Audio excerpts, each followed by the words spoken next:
the forensic field? Thank you. Buonasera a tutti, buon pomeriggio. Vi parlo da Cambridge, proprio poco fuori da Londra, nel Regno Unito. Sono la dottoressa Donna Youngs, sono una psicologa investigativa. Vi voglio parlare dello sviluppo iniziale di una di quella che è diventata una tra le più importanti discipline nella scienza forense. Okay, so I was lucky enough to be one of the protégés of Professor David Cantor, who invented investigative psychology. Now, 40 years ago, Professor David Cantor was sitting on a train going out of London when he opened a newspaper to read about a series of rapes and murders that were covering the capital and that the police were not being able to investigate effectively. Thank you. Io ho avuto la fortuna di essere una, diciamo, delle protégé del dottor David Cantor, che è uno dei padri della psicologia investigativa. Praticamente una quarantina di anni fa stava prendendo un treno per andare fuori Londra e ha aperto un quotidiano e ha letto di queste notizie di violenze sessuali, stupri e assassini che si stavano perpetrando proprio nella capitale e di come la polizia non riuscisse a trovare il colpevole. Now, David Cantor wasn't an expert in criminals. He wasn't an expert in the criminal mind. He was a systematic behavioral scientist. And what he tried to do was just to look at what was going on with this series of horrible crimes and to try and see if he could use his scientific perspective to come to any useful ideas for the police. Thank you. Beh, il dottor David Cantor non era un esperto in crimine né un esperto della mente criminale, era uno scienziato esperto nel comportamento sistematico e così ha cercato di vedere se potesse applicare il suo punto di vista scientifico per aiutare la polizia a scoprire chi perpetrava i delitti seguendo un certo pattern.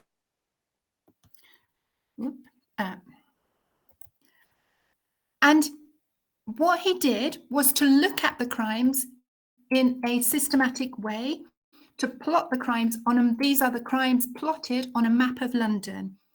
And for the first time, he suggested that the police look at the crimes in terms of their unfolding sequence over time. And he plotted those different timelines in different colors. So here on this map, you see the offences, the early offences in blue, the offences in 1984 in green, and the later offences, including at the periphery of London, this is a map of London, at the periphery of London, 3 murders. So the offences begin, he noticed, in the centre of London, but the later offences are more on the outskirts. Thank you. Sì, praticamente il dottor David Young è stato il primo, il David Cantor, scusate, è stato il primo a guardare questi crimini in modo sistematico. E che cosa ha fatto? Ha deciso di colorarli su una mappa di Londra, su una cartina, ed è stato il primo a farlo. E l'ha fatto indicando una sequenza temporale. Cosa vuol dire? Che ha usato diversi colori, vedete in blu ci sono i primi delitti, quelli dell'82, poi in verde ha indicato il posizionamento di quelli dell'84 e quelli successivi, nell'85-86, in rosso. Praticamente ha visto che dal centro di Londra, piano piano i delitti si spostavano più verso la periferia. And what he suggested, because of this obvious spatial development over time, was that the offender, at this point unknown to the police, was living where the arrow indicates the home. Thank you. E che cosa dedusse? Beh, dedusse che seguendo questo sviluppo spaziale Il criminale, che allora era ancora sconosciuto alla polizia, viveva in quest'area della città, quella proprio indicata dalla freccia. He also had a look at the actions, the detailed actions that were being carried out in each of these horrible crimes. He looked at the way the victim was accosted. He looked at the details of the way in which the offender controlled the victim, as well as looking at some of the details of what the offender did and when and how the offences seemed to be taking place. Now, bear in mind that at this point, there was no science of offender profiling. But Professor Cantor noticed, nonetheless, that again, there seemed to be some kind of development over the series of the offences, just like with the geography. Thank you. E ha iniziato a analizzare anche le azioni dettagliate in ognuno dei crimini, quindi come il criminale, il malvivente avvicinava le vittime, come poi andava a controllarle e come svolgeva il suo crimine e quando, anche in maniera temporale oltre che spaziale. Ora, ricordatevi che all'epoca non c'era la scienza della profilazione dei criminali, quindi il dottor Canter sviluppò però questa teoria di sviluppo, analizzando proprio la serie di crimini e guardando la loro evoluzione.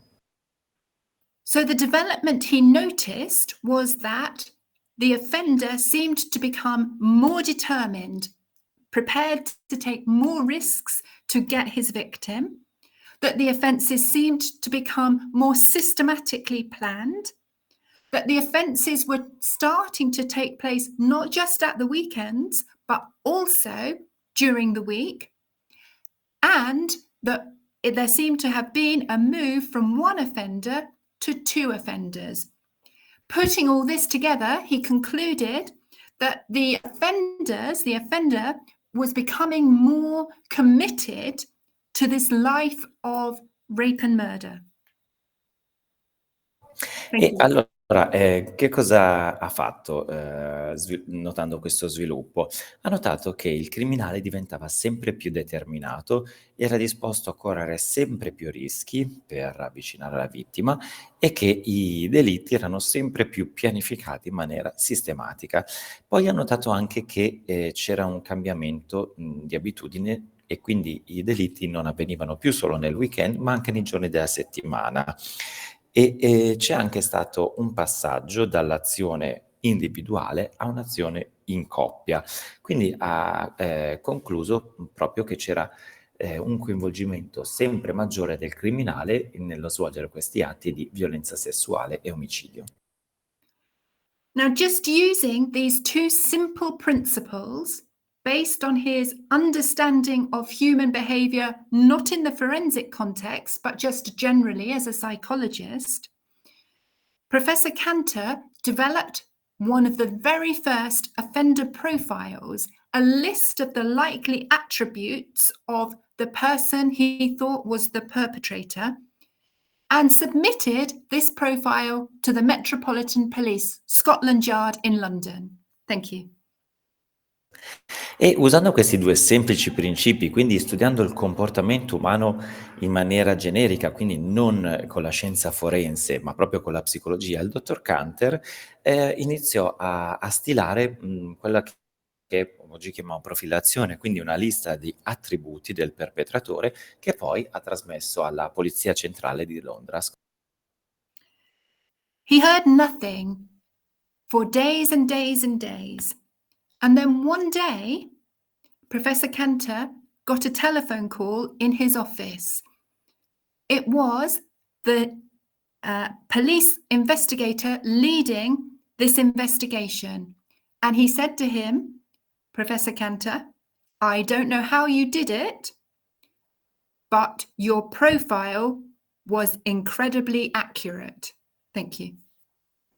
Per giorni e giorni non ha sentito, nessuno, non ha avuto notizie e poi un giorno il professor Canter ha ricevuto una telefonata e, l'ha chiamato proprio l'investigatore responsabile dell'indagine della polizia e, gli ha detto: "Professor Canter, non so come ha fatto, ma il suo profilo è incredibilmente accurato". And David Cantor tells the story that he remembers that when he heard the police officer say how useful the profile had been in capturing, in the pool of thousands of potential suspects from London, across London, in capturing the ultimate offender, that the hairs on the back of his neck stood up on end. He realized how significant what had happened was, how significant his simple playing around on the train as if it were a crossword puzzle had been in opening up the possibility of a whole new scientific discipline. Thank you. E il David Canter racconta come si ricorda che al sentire le parole quanto fosse stato utile il suo profilo nel catturare il malvivente tra migliaia di sospetti a Londra e fuori Londra, gli si sono rizzati i peli sul collo perché ha capito quanto importante si fosse rivelato quello che all'inizio sembrava quasi un gioco, un passatempo sul treno, come una parola, come le parole crociate, per poi dare luogo alla scienza forense. So investigative psychology was born. And are you happy if I play the video? E così è nata la psicologia investigativa. Possiamo far partire? Yes, I think so. It doesn't seem to be functioning. It doesn't seem to be functioning on this platform. I don't know. Oh no, okay, it's okay. Thank you. And this is Professor Cantor and Detective Constable Rupert Heritage, one of the early.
E questo era il video che si può trovare su YouTube, che racconta un po' appunto la storia di David Canter, del professor Canter, con Rupert Heritage, che era il detective che all'epoca, negli anni '80, si è occupato di questi casi, quindi dal viaggio in treno, dalla scoperta quasi casuale, fino a poi quando sono andati appunto a vedere sul luogo del delitto, dove era stata violentata e uccisa una ragazzina olandese di 15 anni, che era in bicicletta e poi è stata trovata a circa 500 metri nel bosco, e analizzando, come è stato detto, i crimini dello stupratore, si è visto come il pattern è passato da violenze opportunistiche non pianificate a crimini sempre più pianificati, e si è spostato dalle aree che conosceva maggiormente alle aree che conosceva di meno. Quindi c'è stato un progresso nel crimine e si è trovato via via più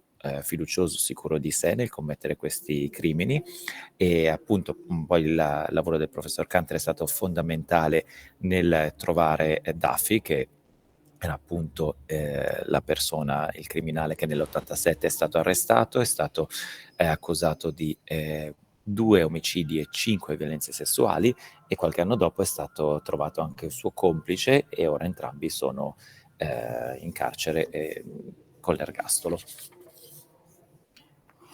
And thank goodness that the police did have the descriptive behavioral and characteristics profile, offender profile, because here we have 2 pictures.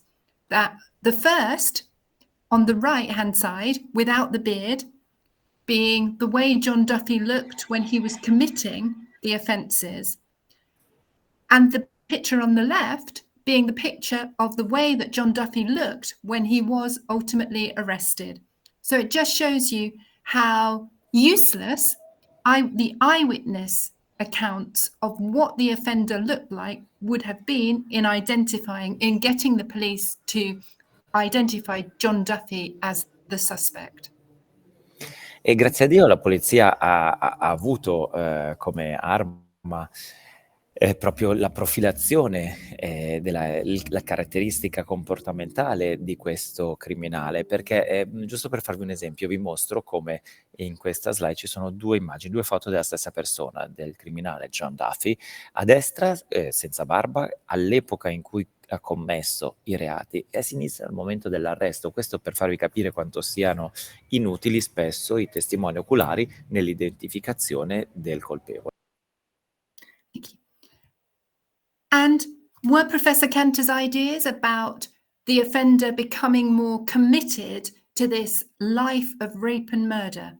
Well, what Duffy said in court seems to bear out the ideas that he developed on that day on that train. In court, Duffy said, to begin with, it was in the areas we knew well. We would plan it quite meticulously. We would have balaclavas and knives. We used to call it hunting. We did it as a bit of a joke, a bit of a game. It added to the excitement. But then you get into the pattern of offending. It's very difficult to stop.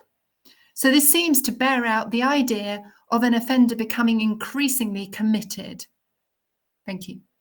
E proprio quello che aveva detto il professor Canter, quindi che il criminale diventava sempre più coinvolto e spavaldo nei suoi crimini, è stato confermato anche da John Duffy, quando al processo ha detto: all'inizio le commettevo nelle aree che conoscevo bene, poi pianificavamo in maniera meticolosa, indossavamo dei passamontagna, avevamo dei coltelli, lo chiamavamo andare a caccia perché ci sembrava una cosa divertente, no? Una sorta di scherzo, e aumentava l'eccitazione. E poi dice: entri poi in un pattern criminale di trasgressione di cui è difficile fermarsi.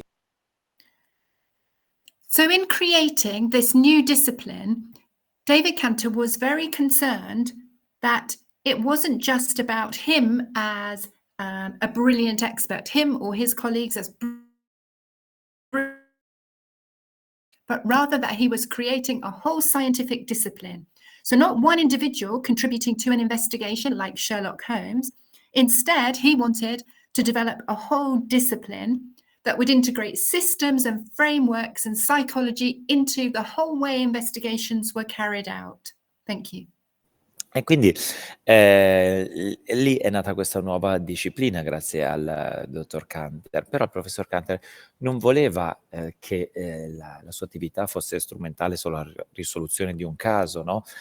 Come Sherlock Holmes, quindi lui una persona che aiutava la polizia a risolvere un caso dopo l'altro, ma voleva che si espandesse proprio in una disciplina scientifica che potesse essere replicata e aiutare a tutti i livelli.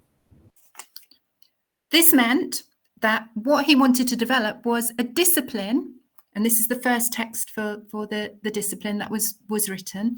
What he wanted was to develop a discipline that was developed around the applications that the science was seeking to address, rather than a science being developed that then applications were sought after the development of the science. So it was the reverse way round than the usual way that a scientific discipline develops.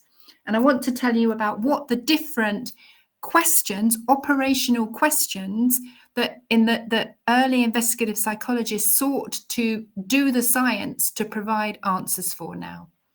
Thank you. E praticamente abbiamo mostrato anche il primo testo della psicologia investigativa, e questa disciplina è stata sviluppata basandosi sulle applicazioni della scienza, quindi un po' in modo contrario rispetto a come si sviluppano le discipline scientifiche, in cui c'è prima la scienza, poi ci sono le varie applicazioni. E ora entreremo più nel dettaglio, nelle applicazioni operative. So one question is, what aspects of a crime, when you go to a crime scene, when a police officer goes to a crime scene, are the salient ones, are the ones that you should take notice of? Many, many different things happen in a crime. Some of them are irrelevant, but a few of them are important to focus on in terms of understanding who the offender of that crime might be. Thank you.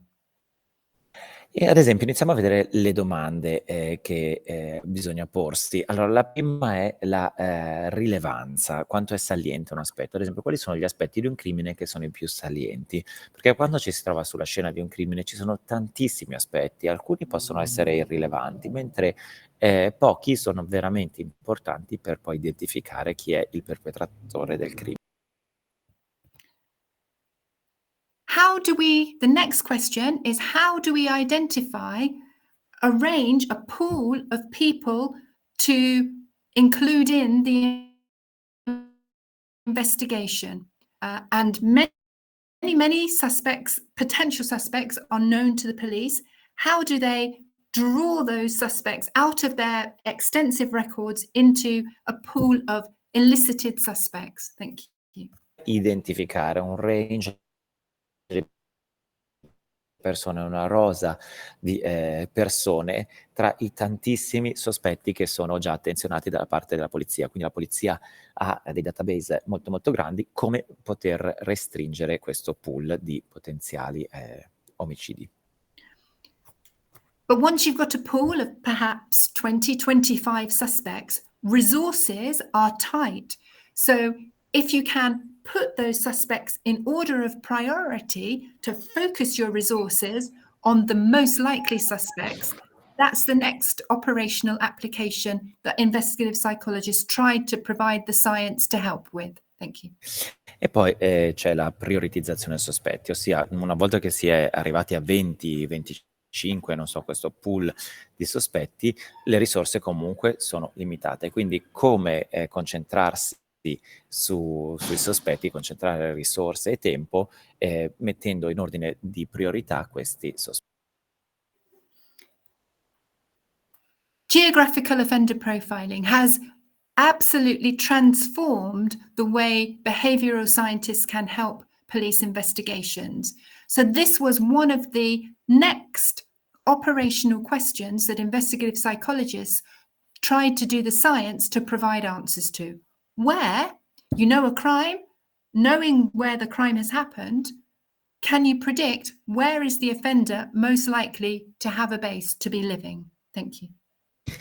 E poi anche questo è molto molto importante, la profilazione geografica. Questo ha aiutato tantissimo gli investigatori e la psicologia investigativa, perché andando a vedere dove si svolgono i delitti si può magari ipotizzare dove si svolgeranno i prossimi, quindi è fondamentale identificare la base del criminale, dove è localizzato.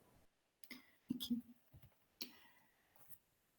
Often, police need to identify whether different crimes are part of a series or committed by a different offender. So linking crimes, this is a question that investigative psychologists have been able to help police answer. Thank you. E poi collegare i crimini, ossia capire se si tratta di una serie di crimini collegati o fatti da persone diverse. Quindi la psicologia investigativa ha aiutato tantissimo la polizia a capire se il trasgressore è lo stesso o se sono vari. Prediction. Where and when will the offender commit his or her next offence? Often in ongoing series, before the police have been able to catch an offender, the offender is at large, and the idea of being able to predict when and where he or she may act next is an important contribution that psychologists can make to investigations. Thank you. E poi la predizione, dove e quando il trasgressore commetterà il suo prossimo delitto, il suo prossimo reato e quale forma potrà avere. Quindi spesso in una serie di delitti è importantissimo che gli psicologi che si occupano di questo campo, gli psicologi investigativi, possano aiutare gli investigatori a determinare quando e come si verrà perpetrato il prossimo delitto. Investigative decision making. Often, police investigations can go down the wrong routes in early stages. So, how can psychologists help the pressures that investigators are under that lead investigations to take the wrong turn in those initial decisions? Thank you. E poi aiutare a prendere decisioni nel processo investigativo, sia spesso la polizia si trova dei punti morti o trova delle strade sbagliate, quindi come gli psicologi possono aiutare ad alleviare la pressione degli investigatori. Information retrieval, the evidence that the police rely on. How can psychologists improve the amount and the quality of information that's available to those police officers? Thank you. E il recupero delle informazioni, come si può migliorare il recupero delle informazioni in un'investigazione e come si possono rendere queste informazioni più rilevanti ed efficaci. And can we evaluate, as psychologists, can we evaluate the value, the veracity, the truthfulness of information that's coming to us, whether from suspects, from witnesses, or from documents or witness statements? How can psychologists help investigators in this way? Thank you. E poi la valutazione delle informazioni, quindi come gli psicologi possono aiutare a determinare la veridicità delle informazioni che sono state raccolte o tramite testimoni o tramite sospetti o tramite dei documenti. And finally, in court, a jury seeks to understand disparate pieces of evidence and draw them together to make an underlying narrative. This is something psychologists can help with, making sense of the offence that will help to organise the legal case. Thank you. E poi, infine, l'aiuto nella preparazione del caso, sia spesso in tribunale i giudici cercano di mettere insieme tutte le prove per andare a creare una narrazione. Quindi gli psicologi possono aiutare a trovare un senso, organizzando il caso legale, quindi un senso alla storia. So trying to understand, to answer all these different operational questions led to the development of a discipline that has 3 sections that you can see here. The systematic scientific study of the investigative information that the police are working with, the evidence. The police decision making and how this and the interviewing can be improved by psychology. And then the core activity of offender profiling, the inferences that can be made about a likely perpetrator from the nature of the crime that you're looking at. Thank you. E poi è nata appunto questa disciplina scientifica che si basa principalmente su 3 assi, quindi lo studio scientifico sistematico delle informazioni investigative, quindi il loro recupero, l'identificazione, la valutazione e l'utilizzo, le decisioni e le azioni della polizia e come gli psicologi possono migliorare queste azioni e possono supportare le azioni della polizia, e poi le deduzioni che si possono trarre circa l'attività criminale, il suo sviluppo e anche la predizione, ossia la profilazione del criminale. So just very briefly, in the first area, for example, we do studies of detecting deception. How can you identify liars effectively? How can you assess eyewitness testimony? Can you determine psychologically if an allegation, perhaps of rape, is genuine or is false, as occasionally occurs? Can you determine using psychology if somebody making a confession hasn't in fact committed the crime that they are confessing to? Thank you. E poi appunto molto brevemente vediamo questi punti più nel dettaglio. La veridicità delle informazioni investigative, come si possono identificare gli inganni, le bugie dei sospetti magari, o anche dei testimoni, come si può valutare se un sospetto di stupro ha commesso stupro o meno, e anche se la persona che fa la confessione è evidentemente la persona che effettivamente la persona che ha perpetrato il delitto che sta confessando o meno. Thank you. And in the second area, can we develop software systems? This is the map of a software system that we developed for Scotland Yard. Can we develop software systems that help the decision making of the police? Thank you. E poi il secondo punto è: possiamo sviluppare dei software? In questo caso è stato sviluppato proprio un software che ha aiutato Scotland Yard a mappare i delitti, identificare e restringere il campo sui sospetti. The idea is that this piece of software can be used live by crime scene officers going to the scene of a crime to put in the information, and from that immediately draw out a list of potential suspects using scientific offender profiling. Thank you. E quindi l'idea è che questi software si possano usare live proprio sulla scena del crimine, in modo che i poliziotti possano inserire nel software i dati di quello che trovano sulla scena del crimine e immediatamente accedere a una lista secondo la profilazione.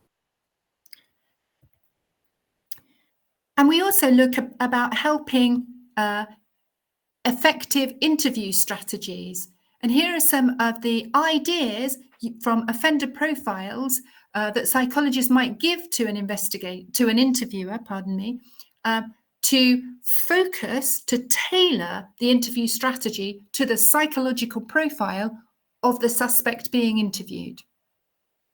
E poi anche gli psicologi possono aiutare a determinare delle tattiche per gli interrogatori efficaci, ossia secondo il profilo psicologico del sospettato si possono prendere varie strade negli interrogatori, quindi varie tattiche per andare a toccare i punti più delicati secondo il profilo psicologico. And the main area of investigative psychology, offender profiling.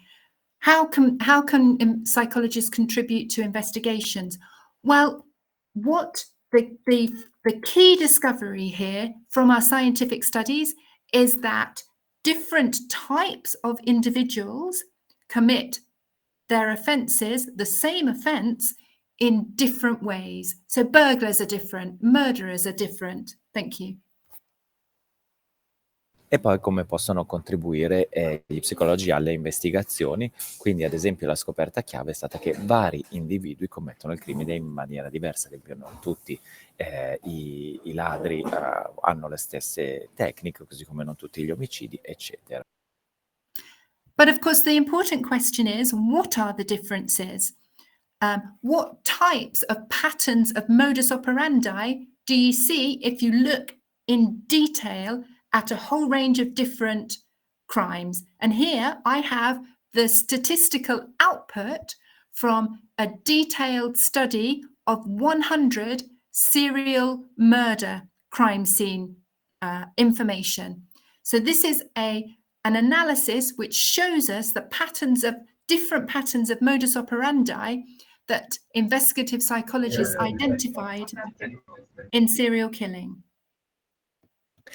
E poi la domanda più importante è proprio questa: come si possono identificare queste differenze nel pattern? Qua sono stati mappati uno studio su più di 100 crimini seriali, dove si vedono i vari modus operandi raggruppati nei vari quadranti. Quindi c'è proprio un'analisi che mostra, a seconda del profilo psicologico del trasgressore, come si può identificare un certo modus operandi.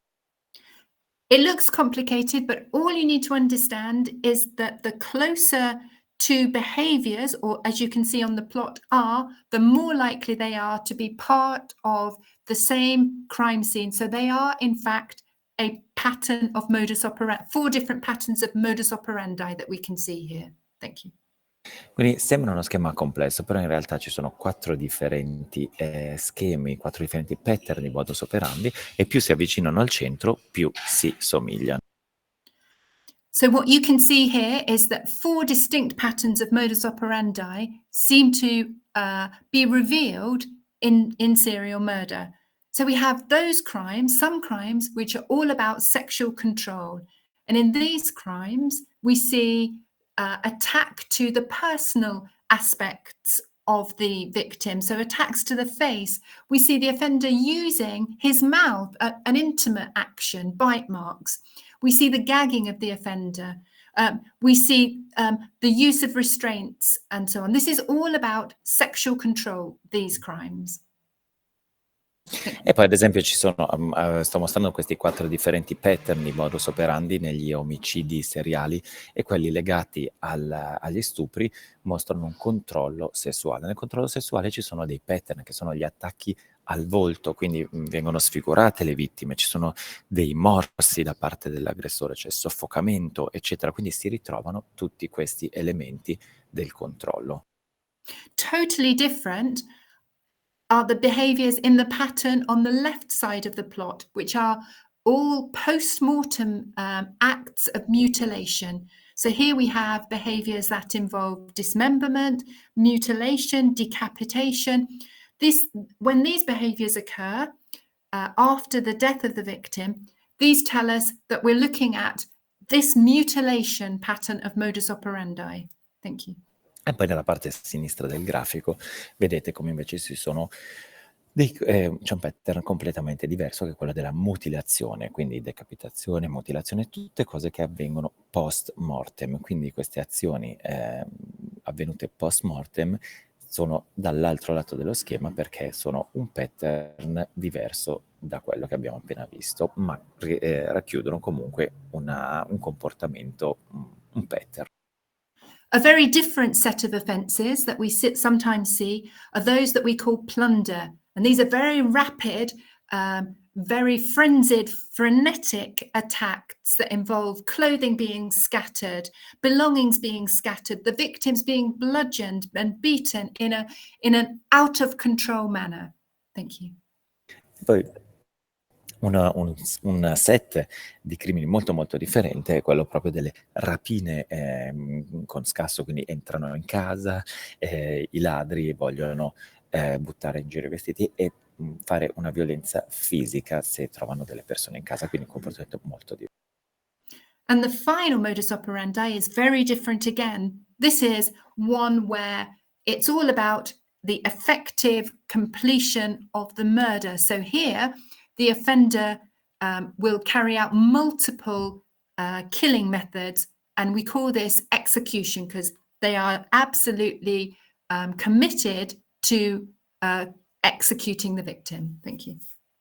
E poi c'è l'ultimo quadrante, che è quello della esecuzione, dove ci sono ancora un set di comportamenti molto molto diversi, dove c'è proprio una serie di omicidi perpetrati uno dopo l'altro in maniera seriale, col completamento, quindi l'esecuzione della vittima.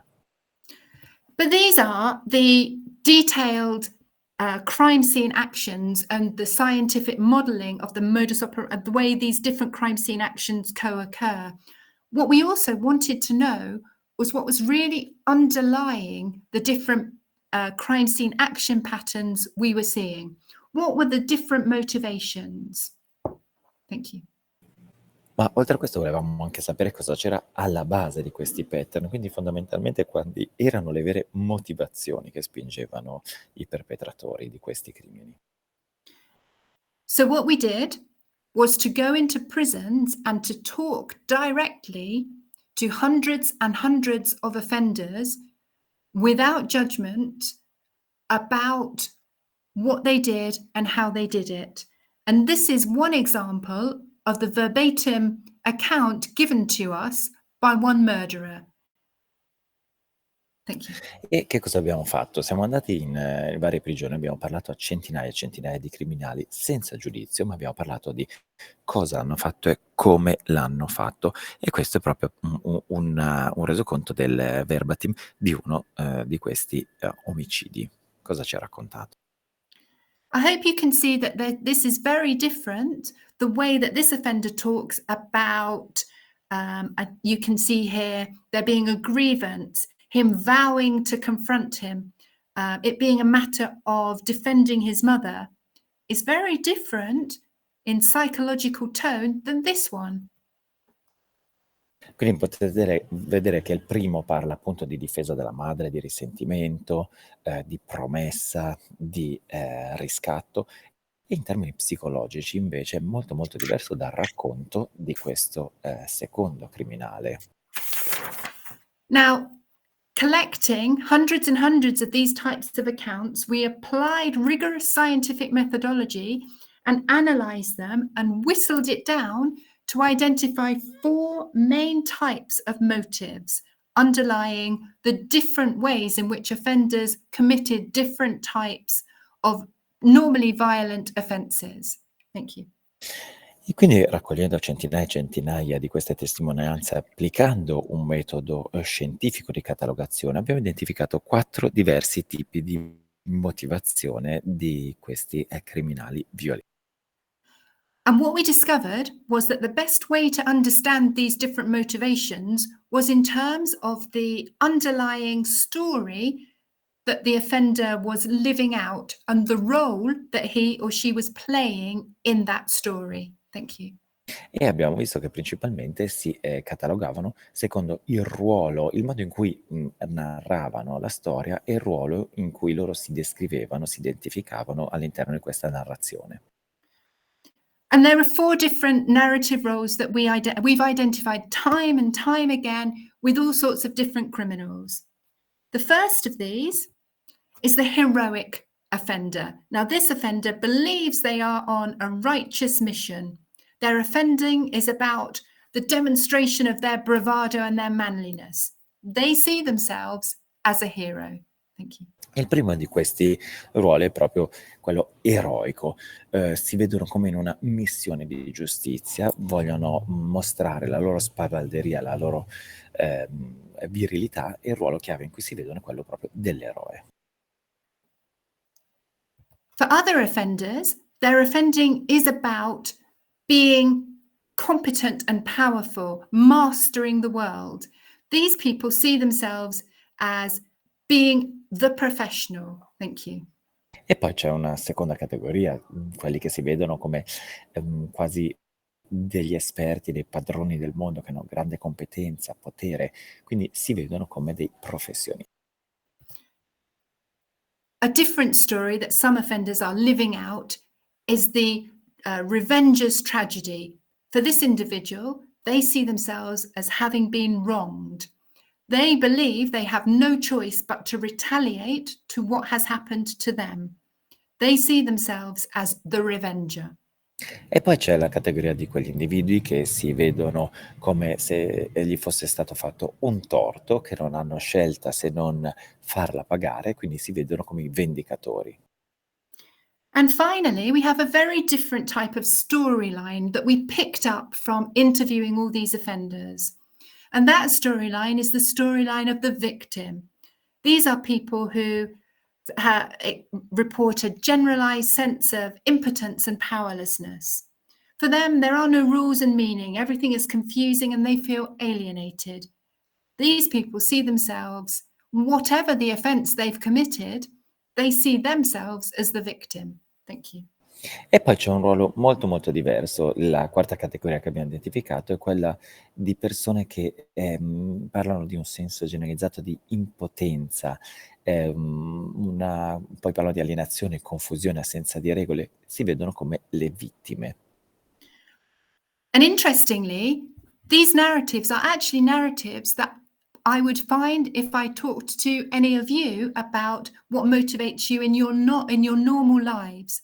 But these are clearly much more destructive criminal versions. E la cosa interessante è che questi 4 pattern sono pattern che si ritrovano anche se io parlassi con voi e voi mi raccontaste della vostra vita normale, ma chiaramente qua sono più disturbati perché sono legati a un comportamento criminale. And just quickly, the example I showed you earlier, the first example was an example of the revenger tragedy narrative. This is somebody who feels compelled to retaliate. Thank you. Vedete, molto brevemente, il primo esempio che vi ho fatto vedere prima è quello della vendetta, una persona che si sente in dovere di ripagare con la stessa moneta. And the other narrative that I showed, the other account that I showed you, can you guess what example of narrative this is? E Sorry. Yeah. Sorry, I thought it was a question. No. This is an example of the victim narrative. You can see that the offender talks about having no responsibility. He talks in the passive tense. He talks as though he didn't know what was going on. For this offender, even though he committed a horrible, violent crime, he is the victim. That's his underlying narrative story. Thank you. E nel secondo esempio c'è questa storia molto molto molto diversa perché il criminale si vede come una vittima, vedete che parla in termini passivi, con verbi passivi, e seppure abbia commesso un crimine terribile, efferato, alla fine lui si vede come la vittima. And just in the last few minutes, I want to show you very quickly how we discovered that these 4 different basic underlying motivational narratives are the way to understand the different patterns of crime scene action behavior that we are seeing across all different offences.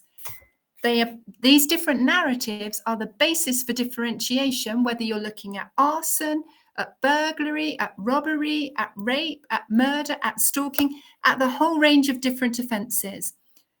Different storyline. These 4 different storylines are what the basis of the differences are. Thank you. E poi molto brevemente negli ultimi minuti volevo farvi vedere come queste narrazioni si possono applicare ed espandere a qualsiasi pattern criminale, quindi che si tratti di incendio, di violenza sessuale, di omicidio, di rapina, di qualsiasi cosa, questi sono la base per tutte le motivazioni del criminale. So here is an example of the scientific study of armed robbery. And here you can see that when we looked at the different crime scene action patterns, again, displayed here in the same way. So those behaviors that are close together are those that represent one modus operandi, whereas those in another section of the plot represent a different modus operandi. When you try and understand the underlying psychological processes to the different sections that we found, we see that we have different patterns related to the different narrative storylines. Thank you. E vedete ad esempio in questo grafico abbiamo identificato uno studio di rapina a mano armata. Vedete che al centro c'è un modus operandi e praticamente i vari quadranti mostrano altri modus operandi diversi, ma alla base ci sono tutti dei processi psicologici legati alle narrative, alle storie che abbiamo visto prima, quindi al modo di raccontare la storia. Sono raggruppati in maniera proprio come i 4 racconti di prima. So what you see, for example, here, the hero's expressive quest, here, these armed robbers go for very big financial targets. They will use gratuitous violence. They will use demeaning language. They're aggressive. It's a blitz attack. It's all big, heroic, bold, bravado-based actions. Thank you. Ad esempio vediamo nel quadrante del pattern eroico dove ad esempio si andavano a fare delle grandi rapine finanziarie, quindi con una modalità molto violenta, con un linguaggio verbale molto scurrile, insultavano perché si vedevano in maniera eroica, come quasi salvatori. And the same with the other patterns. They represent clear, different patterns of narrative. Thank you. Lo stesso con gli altri pattern che rappresentano delle chiare narrative, le stesse che abbiamo visto prima, perché si ripetono sempre. So my final point, before thanking you, is just to say that what we've discovered in investigative psychology is that there are many, many systematic contributions that psychologists can make to investigations through all sorts of different scientific studies. Thank you. Quindi il mio ultimo punto è farvi vedere come la psicologia investigativa può contribuire in maniera sistematica grazie agli studi dei comportamenti. And that if you want to understand what an offender does, you need to understand the hidden psychological narrative that is driving their actions. Thank you. E se volete capire la psicologia di un criminale, di un trasgressore, dovete andare a capire la narrativa nascosta che è alla base delle sue azioni. Thank you. That's the end of my lecture. Thank you. Grazie mille, questo è il termine della mia presentazione. Thank you.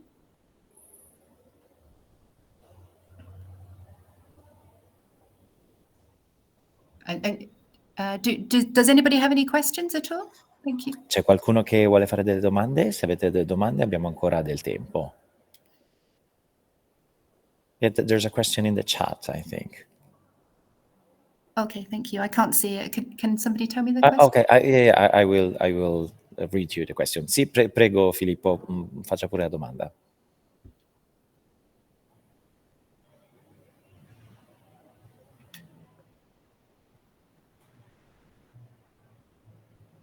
Well, will you disseminate the slide? Can you share the slides with them?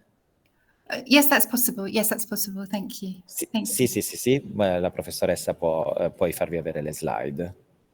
Thank you. I thank you all very much for your attention and for listening to me today. And I hope you have learned a little about the scientific approach to psychological contributions to investigation pioneered by Professor David Cantor. Thank you. Goodbye. E vi ringrazio molto per l'attenzione di oggi e spero che vi abbia dato un po' il modo di capire l'approccio scientifico della psicologia investigativa e del contributo del professor David Cantor.